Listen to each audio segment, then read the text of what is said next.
अस्सलाम वालेकुम फ्रेंड्स। नाम है अलीज़ा। अलीज़ा नाम के मायनी है खुशी। नाम है नहला। नहला नाम के मायनी है खुशरू। नाम है हबीबा। हबीबा नाम के मायनी है मोहब्बत करने वाली।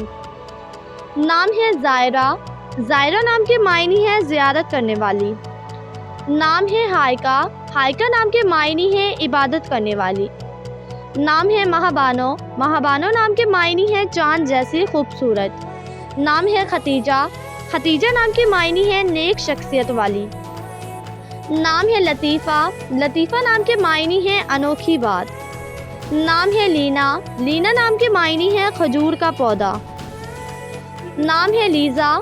मायनी है अल्लाह के लिए कुर्बान। नाम है हदीका। हदीका नाम के मायनी है खूबसूरत बाग। नाम है नूरहर्म। मायनी है शरीफ और चमक। नाम है महतलात। महतलात नाम के मायनी है चाँद का नज़ारा। नाम है मेहरबानो। मेहरबानो नाम के मायनी है शफ़क़त करने वाली। नाम है अक्सा। अक्सा नाम के मायनी है मस्जिद का नाम। नाम है हानिया बानो। हानिया बानो नाम के मायनी है पुरमसरत औरत। नाम है नूर बानो। नूर बानो नाम के मायनी है रोशन औरत। नाम है अमरिश।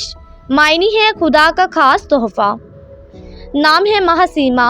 मायनी है चाँद जैसी पेशानी वाली। नाम है हुज़ैरा।